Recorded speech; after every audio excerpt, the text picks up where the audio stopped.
All right, boys, I'm gonna do a long form video on they don't have the money objection. So just a lot of money objections. There's a lot that goes into this that a lot of people overlook. I wanna explain it actually at a fundamental level. I wanna explain a money objection almost like chess, right? The way most people view a money objection is like they try to handle just the end part of the objection. Like for example, if you were in chess and someone put you in check, and you only figured out how to get out of check, that's a lot less effective than if you were to never get in check in the first place, right? So sales is the exact same way. The fact that you got a money objection means there's some variable that went wrong earlier in the call. So we're gonna be going over a couple of those variables, and I made a short form reel on this, but I wanna do this at long form length. So on the surface, whether you got a money objection like, hey, I don't have the money, what's typically below that is either number one, no urgency, no pain built, no belief that you can actually get the outcome for them, which in turn means price exceeded value. And when price exceeds value, obviously they're gonna give you a money objection. So no urgency, let's start with that. Typically urgency stems from pain, okay? So what I see with a lot of closers is they'll do a discovery process, but it's so extremely surface level and anyone can run the discovery process the way they run it. Like for example, so there's 4 levels of pain, okay? What I'm gonna start with on the top, and I should have a pen, here we go. Do I wanna draw on this? I'm not gonna draw on it, but I'll use my pen. So on the top, it's situational pain, okay? So I'd write that down. Number 1, situational. Number 2 is emotional pain, okay? So I'd write emotional as number 2. Number 3 is identity pain, okay? So write down identity pain for number 3. And then number 4 is future-based pain. What happens if this pain continues to go on? Now, what a lot of people find is the top level of pain, situational pain, okay? And when you just find situational pain, you don't have urgency. And when you don't have urgency, that's what leads to money objections. So the first variable that I want you to solve is going to find either identity pain or future-based pain in your discovery. Okay, so an example of identity pain is like a way they view themselves. So identity pain would be like the self-doubt that they have in themselves. And a future-based pain would be like, hey, what happens if this pain continues to go on and you stay stuck at this certain point in your life? Okay, if it's a fitness offer, it's like, dude, what happens if you're stuck staying fat? If it's a biz op offer, it's like, dude, what happens if you're stuck being broke? Like that's future-based pain. And you need to find those bottom levels of pain to actually get urgency. Okay, so these two are interconnected, right? You need pain, number 1, and you need urgency, number 2, okay? Third is you need belief, okay? And we're gonna go over this on a different piece of paper. I've got another piece of paper on this, but belief, you need belief in the actual outcome. So in your presentation, it also baffles me how many closers don't even have a presentation in the first place. You need a presentation. You need something that you show your prospects that shows you the value that you have to offer. So like I've seen most closers, they don't even have presentations. So you need to have value, you need to have built a valuable presentation, and you need to map out step by step exactly how it's gonna solve all of their pain points that you found in the discovery process, and then how it ties into all their desires that you found in the discovery process as well. They need to actually believe you can get them the damn outcome. So have a presentation, and in your presentation, tie in all the deliverables of what you actually have to offer into their pain points and into their desires. That's gonna raise the belief that you can actually get them the outcome, okay? The goal here is obviously to swap value exceeding price, not price exceeding value. But however, guys, like what I want you to realize is like, this is like you at the end of the call getting like, hey, I don't have money, or I'm broke, or like, yes, there's obviously times where logistically they don't have the money, but most of the time it's because some of these variables are off. Okay, so that's a couple of them. Now, we went over this. I just explained this. No pain, no urgency. Okay, so we could go over to this a little bit more in depth. Value exceeding price, okay? Again, please have a presentation. You could map your presentation on Canva, bro, what did I use? I use Miro boards. Like build your presentation on anything, just map out the deliverables on what you have to offer, okay? Now in your presentation, what I want you to do is you need to build emotional value, okay?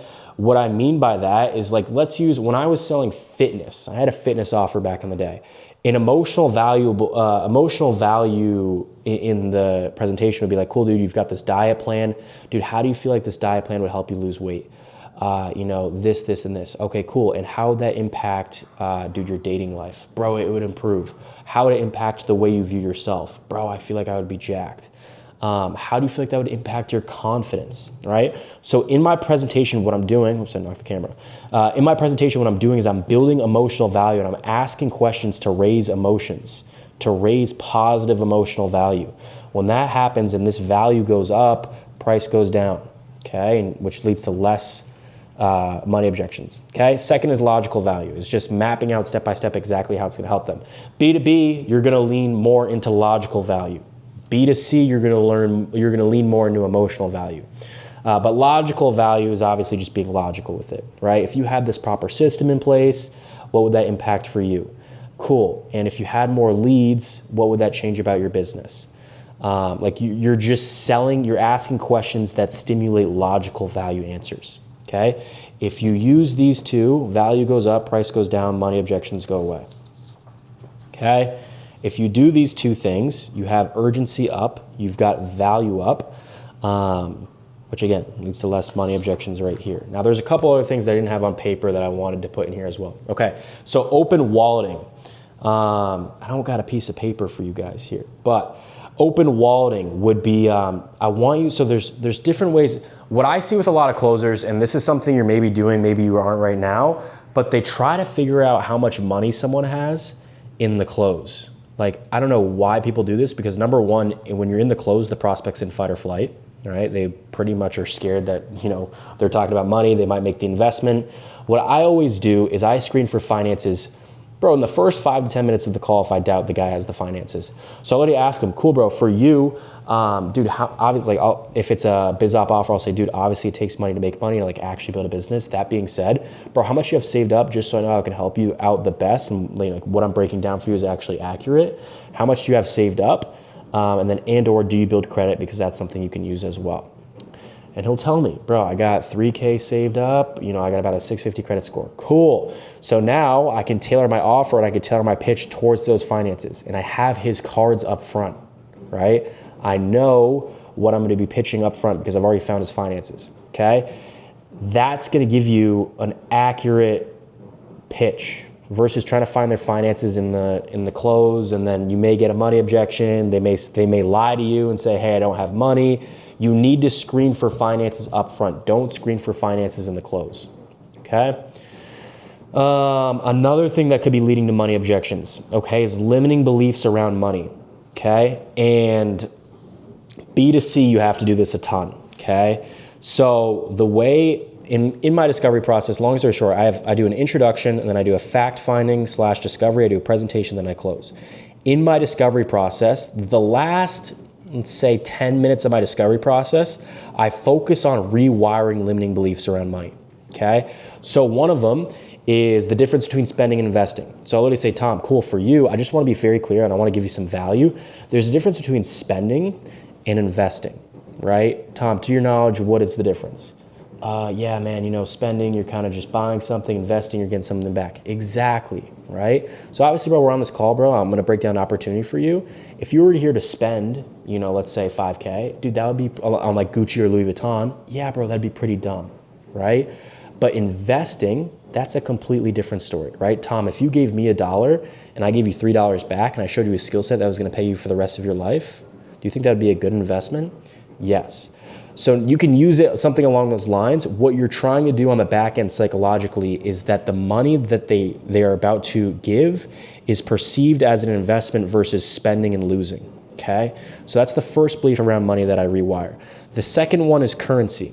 So I'll literally say, because I want to get them in the mindset that, hey, investing, money moves, stop saving, stop holding on to your last dollar, stop operating out of scarcity. These are all beliefs that are going to kill you. So what I'll say is and Tom, I want to give you something around just money in general, and I want to help you. Money is currency. Okay, have you ever heard that before? No. Okay, cool. Well, let me explain it to you. Money is a current, right? There's a reason why they call it currency, because it flows. Money needs to move, right? Money moves in, money moves out, right? So what I want to educate you on is money is currency. Money moves, right? What you need to do psychologically is you need to get them in the mindset that, hey, money is meant to move. It's not a pool. You don't operate out of scarcity. You want to get these people operating out of abundance, okay? So that's the second pre-frame around money that I use. What other things could lead to price objections? Okay. So not a lot of you guys as well are price dropping pretty much in the close, right? Like the way you're price dropping right now is like basically you say, cool dude, it's 5K. Like, have you heard enough to make a decision? Something along those lines. And then you'll just sit there and you're quiet, all right? So you can price drop that way. In my perspective, in my point of view, there's a lot of fear that gets slammed in their brain, right? When you just drop, hey, it's gonna be 5K, and then they're just freaking out. The way I price drop is I price drop in my discovery process. So I literally say, cool dude, I'm gonna be honest with you, I'm gonna be pretty straightforward. We're taking on 2 more people for April, May, and June. Everything I'm gonna break down, it's gonna be 5K. Do you have 5K? Maybe you do, maybe you don't. I'm not worried about it. I'm more worried about if you're committed, you're disciplined, you have the willingness to learn. And I'll ask them, are you committed? Yes. Are you disciplined? Yes. Do you have the willingness to learn? Yes. And then I immediately move on to my presentation. So now I have subtly dropped price and they know the price up front, and then I stack value versus stacking value. And then I gotta kick this cricket. This cricket's been so annoying. Versus stacking value and then hitting price, and then they forgot all about the presentation, all about the value, if that makes sense. So dropping price earlier will also steer you away from money objections, okay? I don't know if you guys can hear that cricket. Hold on. Bro, it's like in the wall and I don't know what to do. So there's that. Is there anything else I want to cover? I'll pre-frame spending time and spending money sometimes. So like, for example, if he wants to get in shape, I'll literally say, Tom, for you, like whether you want to pay me or you don't want to pay me, I'm going to be fully transparent. You're either going to be investing your time or you're going to be investing in your money. You're investing your money to figure out the solution, okay? And just between you and I, bro, which one do you feel like is a more valuable asset for you? He's gonna say time. I'll say why. He'll say because it's not something you get back. Exactly, right? So whether you realize it or not, dude, you're gonna spend time trying to figure this out on your own, or you're gonna spend money, get the solution faster, so you can actually see the improvements in your own life. You're either spending time or you're spending money. Which one do you feel like smarter, bro? Investing money. Cool. So then you've got them in another pre-frame up front that, hey, investing money is better than investing time, which is true. Like these are all things I operate from as well. Like, dude, I don't want to spend my freaking time. I want to invest money, figure out the answer, and then move forward. But yeah, if you implement all these things, guys, I promise you it's going to be a lot more effective than trying to do like some reframe in the close. Money aside, do you feel like we can get you the result? Like, dude, try to find the root cause of the objection versus just solving the end of the call. So many people focus on the end of the call and they focus on objection handling when they wouldn't have even gotten the objection in the first place if they fixed all these variables up front. So guys, implement this. I hope this helps you with your money objections, and go crush it. Let's make some money. Peace.